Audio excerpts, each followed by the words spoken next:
Hello ನನ್ನ ಕುಟುಂಬದವರೇ, ಹೇಗಿದ್ರೆ ಎಲ್ಲರೂ? Egg ಯಾರಿಗೆ ತಾನೇ ಇಷ್ಟ ಇಲ್ಲ ಅಲ್ವಾ? ಹೆಚ್ಚಾಗಿ ಎಲ್ರಿಗೂ ಇಷ್ಟ. ಇಲ್ಲಿ ನಾನು 3 ಮೊಟ್ಟೆಯನ್ನು ತಗೊಂಡು ಅದಕ್ಕೆ ಈ ರೀತಿ ಕಟ್ ಕೊಡ್ತಾ ಇದ್ದೀನಿ. ಇವತ್ತು ಸಿಂಪಲ್ ಆದ ಒಂದು ಎಗ್ ರೆಸಿಪಿ ತೋರಿಸ್ತಾ ಇದ್ದೀನಿ. ಖಂಡಿತವಾಗ್ಲೂ ನಿಮಗೆಲ್ಲರಿಗೂ ಕೂಡ ಇಷ್ಟ ಆಗುತ್ತೆ. ಯಾಕೆಂದರೆ ಇದರಲ್ಲಿ 3 ಮೊಟ್ಟೆ ಇದ್ದರೂ ಸಾಕು. ಮನೆಯಲ್ಲಿ ಎಲ್ಲರೂ ಕೂಡ ತಿನ್ಬೋದು ಇದನ್ನು. ಓಕೆ, ಇವಾಗ ಮೊಟ್ಟೆ ತಗೊಂಡಿದ್ದೀನಿ. ಅದರ ಎಲ್ಲ ಉಂಟು ನೋಡಿ, ಅದನ್ನು ಹಾಗೆ ಬಿಟ್ಟಿದ್ದೀನಿ. ಅದರ ವೈಟ್ ಉಂಟು ನೋಡಿ, ಅದನ್ನು ಈ ರೀತಿ ಪೀಸ್ ಮಾಡ್ತಾ ಇದ್ದೀನಿ. ನೋಡ್ಬೋದು, ಈ ರೀತಿ 3 ಪೀಸ್ ಮಾಡಿ ನೋಡ್ತಾ ಇದ್ರಲ್ಲ. ಇದೇ ರೀತಿ ಎಲ್ಲವನ್ನು ಕೂಡ ಇವಾಗ ಫಸ್ಟಿಗೆ ಮಾಡೋಣ. ಆಮೇಲೆ ಫ್ರೈಯಿಂಗ್ ಪ್ಯಾನ್ ತಗೊಳ್ಳೋಣ. ಅದರಲ್ಲಿ ಸ್ವಲ್ಪ ಎಣ್ಣೆಯನ್ನು ಹಾಕೋಣ. ಆ ಎಣ್ಣೆಗೆ ಸ್ವಲ್ಪ ಚಿಲ್ಲಿ ಪೌಡರ್ ಆ್ಯಡ್ ಮಾಡ್ತಾ ಇದ್ದೀನಿ. ನೋಡ್ಬೋದು ನೀವು ಎಷ್ಟು ಸ್ವಲ್ಪ ಹಾಕಿದ್ದೀನಿ ಅಂತೇಳಿ.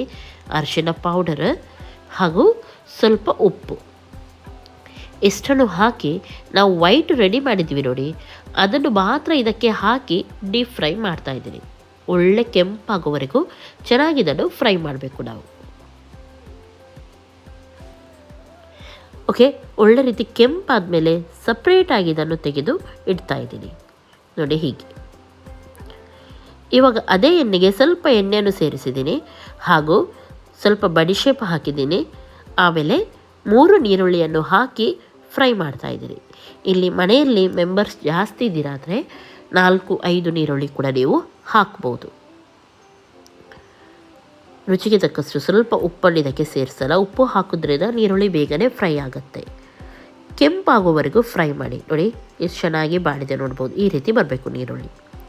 ಇವಾಗ ಇದಕ್ಕೆ ಜಿಂಜರ್ ಗಾರ್ಲಿಕ್ ಪೇಸ್ಟ್ 1 ಚಮಚದಷ್ಟು ಹಾಕಿ 2 ಹಸಿಮೆಣಸನ್ನು ಕಟ್ ಮಾಡಿ ಹಾಕಿದ್ದೀನಿ ಹಾಗೂ ಚೆನ್ನಾಗಿ ಇದನ್ನು ಫ್ರೈ ಮಾಡ್ತಾ ಇದ್ದೀನಿ. ಒಳ್ಳೆ ರೀತಿ ಇದು ಫ್ರೈ ಆದಮೇಲೆ ಇದಕ್ಕೆ ಸ್ವಲ್ಪ ಮಸಾಲವನ್ನು ಹಾಕೋಣ. ಸ್ವಲ್ಪ ಅರಿಶಿನ ಪೌಡರ್ ಹಾಗೂ ನಿಮಗೆ ಖಾರಕ್ಕೆ ಅನುಗುಣವಾಗಿ ಚಿಲ್ಲಿ ಪೌಡರ್ ಹಾಕಿ ನಾನಿಲ್ಲಿ 1 ಚಮಚದಷ್ಟು ಹಾಕಿದ್ದೀನಿ. ಆಮೇಲೆ ಸ್ವಲ್ಪ ಪೆಪ್ಪರ್ ಪೌಡ್ರ್ 1/2 ಚಮಚದಷ್ಟು ಸೇರಿಸಿದ್ದೀನಿ. ಆಮೇಲೆ ಸ್ವಲ್ಪ ಜೀರಾ ಪೌಡರ್, ಸ್ವಲ್ಪ ಗರಂ ಮಸಾಲ ಪೌಡರ್, ಇಷ್ಟನ್ನು ನೀವು ಹಾಕಿದರೆ ಆಯಿತು.